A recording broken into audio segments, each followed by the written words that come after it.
Alan, for that very generous, lengthy introduction. As they say, were they still with us, my father would have liked it and my mother would have believed it.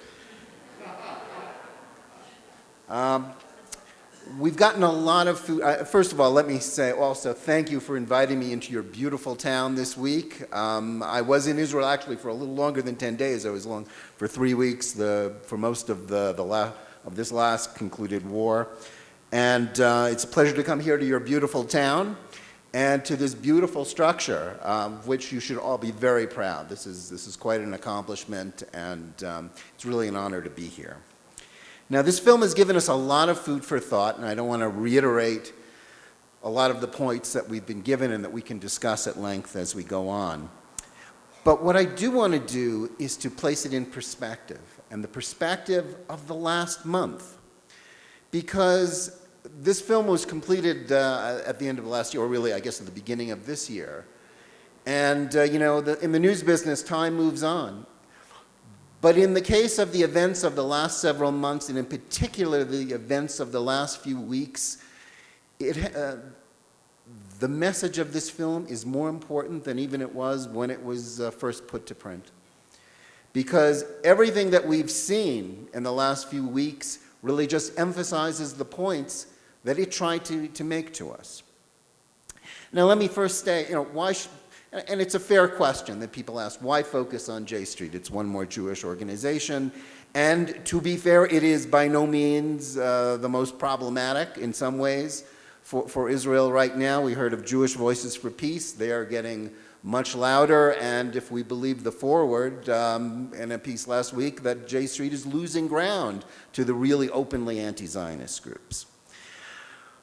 But let's say a couple of things. First of all, J Street has invited this sort of focus because of its ambitions, because of its goal. It came into existence in part as sort of the Jewish rooting section for Obama after 2008, but more to the point, it was about replacing AIPAC as the voice of the pro-Israel community in this country, and indeed overturning the entire apple cart of American Jewish life, and to recast it in its own image of this supposed message of pro-Israel, pro-peace. But the point that I'd like to make to you, and that I think you should take away most from this, is that J Street, though it is new, it's fresh, it's supposedly young, it is actually an anachronism. It is about the politics, it is about the policy choices of more than 20 years ago. Because if this was, say, 1992 or 1988, then what J Street is prescribing for Israel would be a reasonable position. Now, I'll admit I would disagree with it, and if you have the younger Jonathan Tobin in front of you from 20-odd years ago, I would have disagreed with it then. But I could not have denied that what it was saying, that Israel had to be pressured to make peace, that Israel had the power to change the conflict and end it with its own actions, it had a certain internal logic because, in fact, Israel had not yet made the sort of peace offers that it would in the years to come. We had not yet had the Oslo peace process. Not Oslo I, not Oslo II, not the Hebron Agreement. All the peace agreements that Israel signed that empowered the Palestinians, brought Yasser Arafat from Tunisia into Ramallah, brought the Palestinians autonomy, and then as if that wasn't enough, then the Camp David Conference in 2000.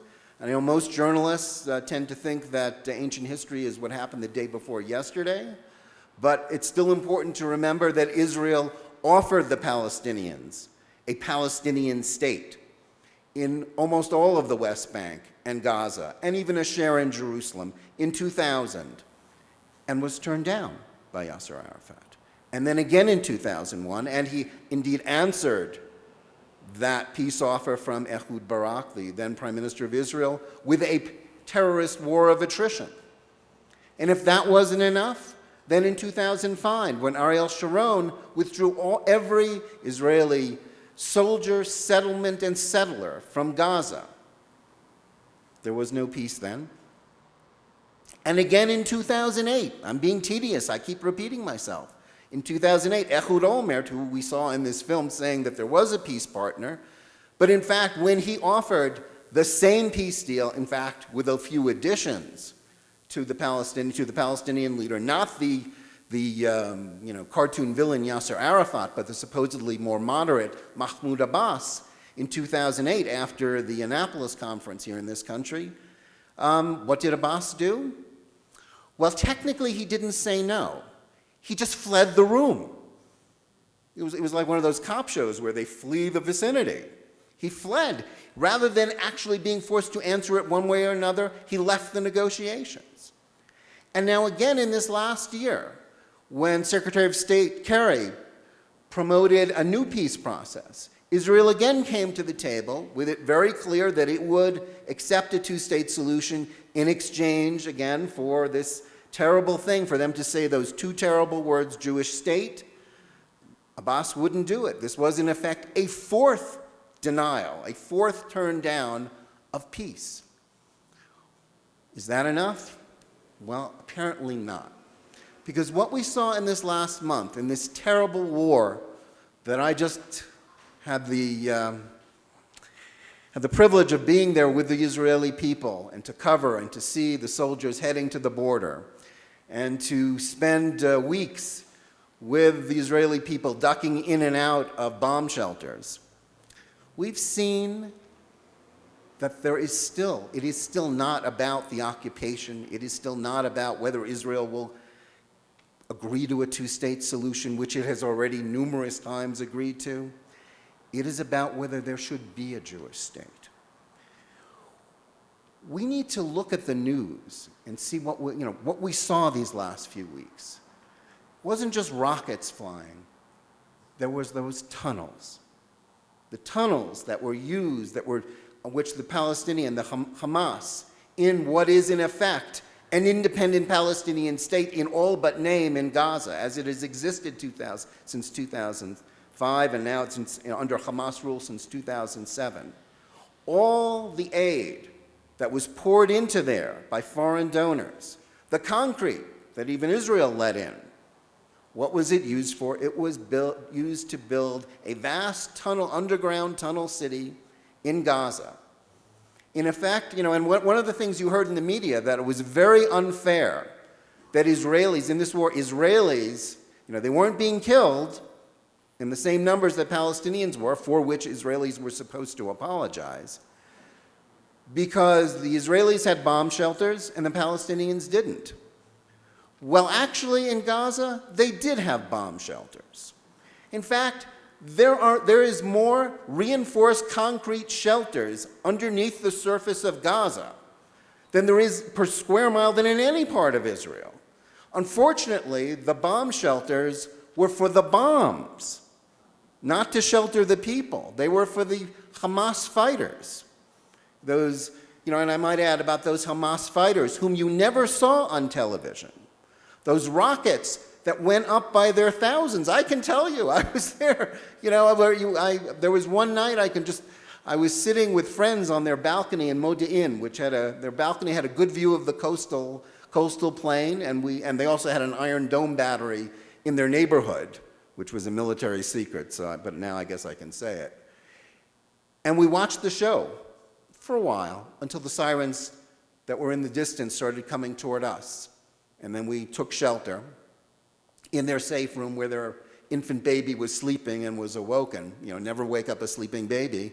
Hamas doesn't know that rule. But the Israelis Israelis tried to protect their people. Hamas used them as human shields repeatedly. And the media, which you saw and which liberal voices like the people we saw in this film, like Peter Beinart, kept saying that Israel is losing support because it's unsustainable for Israel to be doing all these beastly things to the Palestinians.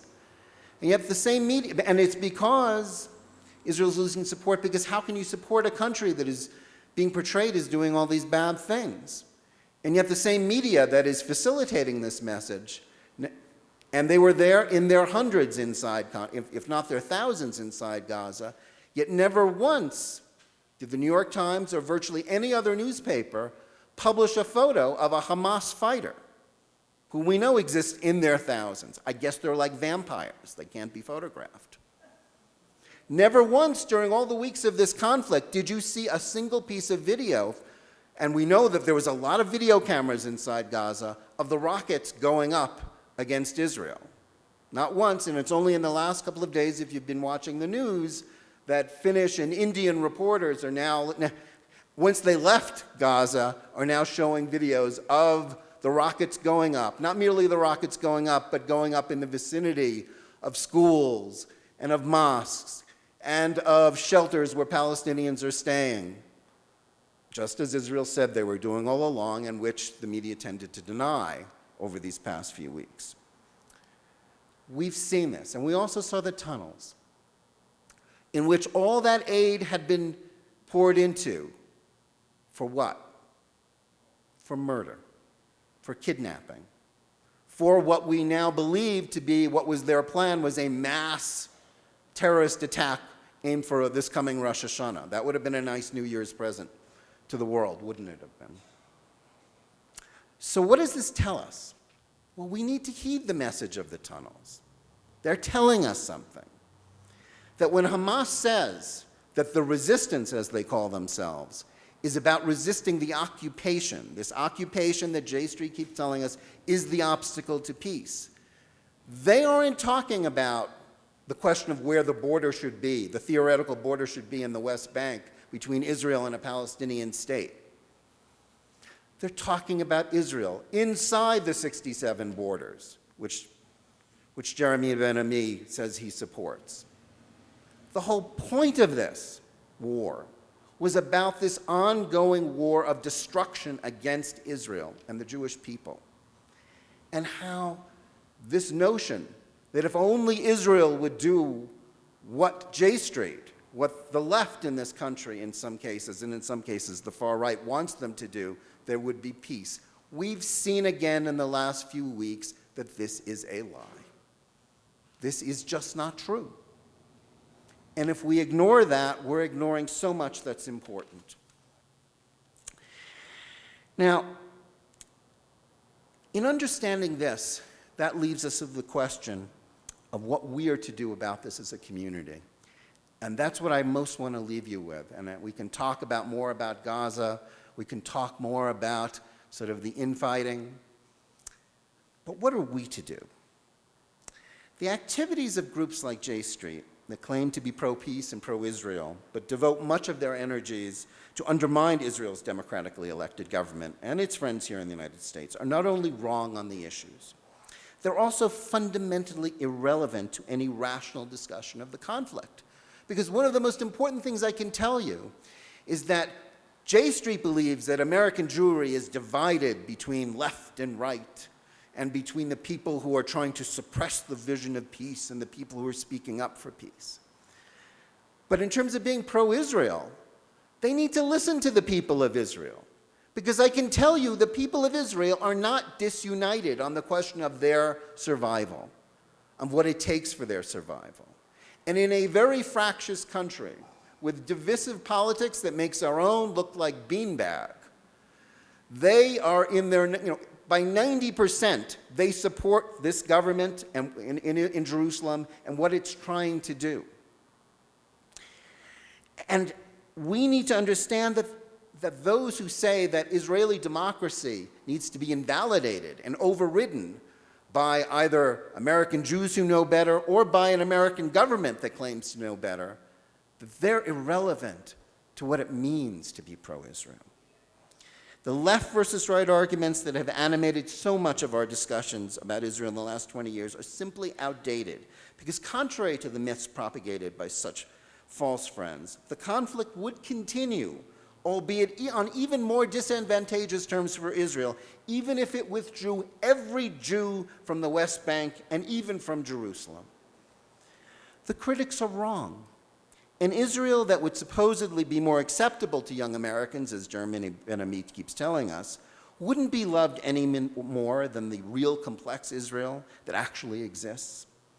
If the history of the last 21 years since the Oslo Accords in 1993 teach us anything, it is that a policy of territorial surrender won't make Israel loved by its opponents. If anything, Israel's efforts to make peace have strengthened the resolve of its foes to persist in their goal of destroying Israel.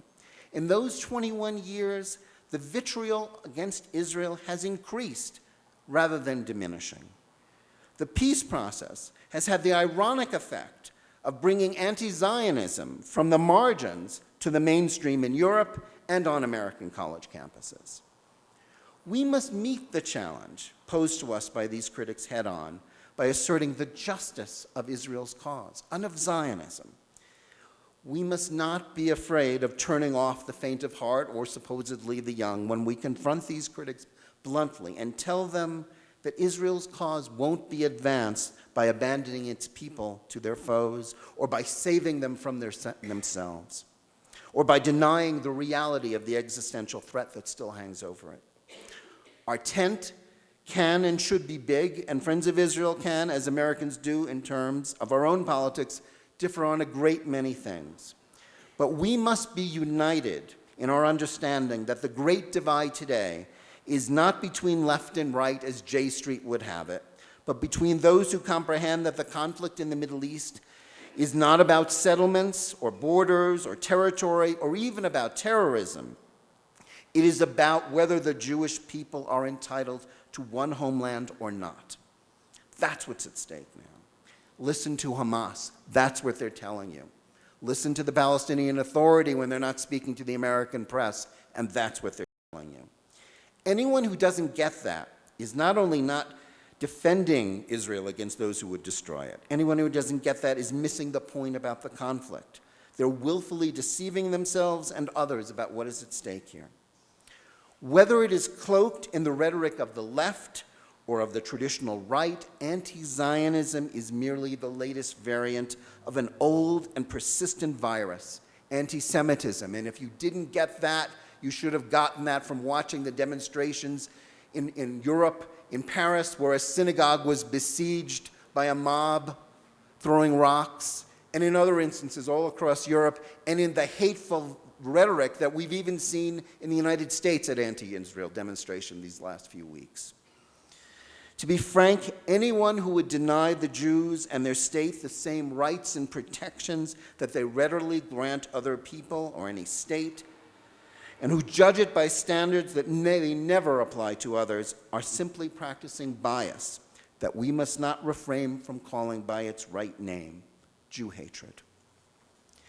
As much as we want and should want to be in a big tent with all of our neighbors and the entire Jewish people, we also need to understand, and that's the message of this film, that there is a difference between friends and foes, between those who work to strengthen Israel and those who seek to weaken it, or even worse, to aid those who seek its downfall.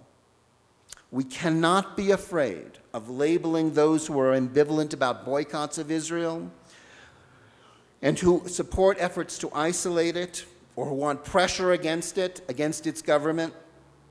They are not only not friends, but clearly beyond the pale of behavior, of acceptable behavior in our community and the secular world.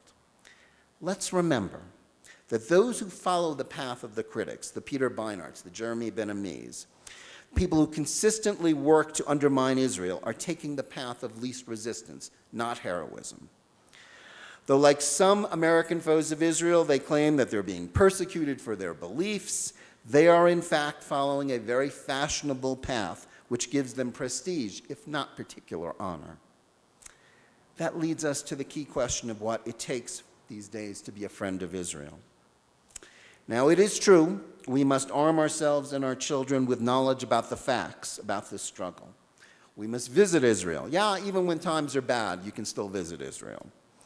And do everything to reinforce the message that support for Zionism is a litmus test of whether you're part of the Jewish community or a friend of the Jewish people. But I can tell you, after years of reporting, writing, editing, and taking part in endless discussions about these questions, I believe the struggle requires something even more essential from every one of us. And that element is courage.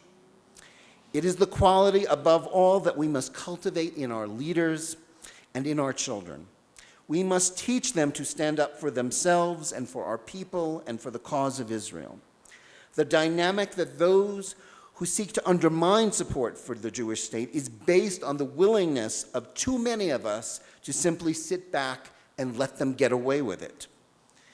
We must teach ourselves and our children not merely the facts about the war against Israel that this film attempted to teach us, but also not be afraid of standing out when we speak up on its behalf, in spite of a media that paints Israel as a war criminal, in spite of criticism from the world. We must instill in ourselves and our children a spirit that will not allow them to be cowed by the brickbats of the critics. They must learn to have faith in the justice of this cause and to ignore the catcalls of those who claim they are out of step with fashion or the culture, as I hear everywhere I go. Now, that is admittedly not an easy thing to ask of anyone. It is hard to swim against the stream, to stand up against the crowd, to stand up against what you're seeing on television, to talk back to teachers. And this is not just about students or about communities. It's about, to be blunt, it's also about Jewish leadership. Because it's just as hard for some Jewish leaders to speak truth to power when they sit in the White House as it is for students to talk back to anti-Zionist professors in colleges. But that is what we must ask of them and ourselves. I believe Friends of Israel need to relearn what previous generations came to understand in past struggles for Jewish rights and existence. That those who will not stand up for the Jews will inevitably be asked, eventually, why they stood by while Jews were fighting and dying as they have been fighting and dying this past month without doing something about it. Our generation will be judged just as those who went before us. Just as one generation was judged, and I'm afraid judged harshly, by their failure to act during the Holocaust, and another is rightly praised for activism during the Soviet Jewry movement, we too will be judged. We must remember that our fiercest critics are not the Israel bashers or the people in the media, but our posterity, which will one day look back on this time and this moment, yes, this specific moment in time after what we've seen these last few weeks. And they will ask us what we did when Israel was under siege, when the missiles were flying and the tunnels were being dug and Jews were being threatened with death. What did we do while Jewish children cowered in bomb shelters, as I saw? While middle-aged Jewish guys, just like us, were taken away from their jobs and their homes and their families to go defend those families. What did we do when those missiles were fired from the Palestinian state that actually already exists in all but name? To be a friend of Israel today means, above all, refusing to stand by mutely on the sidelines as the Jewish state is treated as a pariah, while the terrorists who seek its destruction lie on television, and those who apologize for them are treated as celebrities and even heroes and are given virtual impunity for their war crimes because Israel had the temerity to shoot back.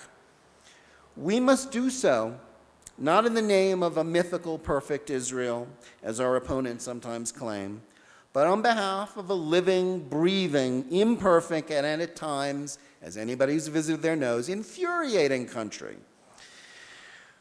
But that it is not judged by a double standard that is not applied to any other country. We must do so not because we like its politics or its leaders, you don't have to, or because we think that we should follow blindly, which we are not doing, but because it has the same right to exist in freedom and security as any other nation, including our own here.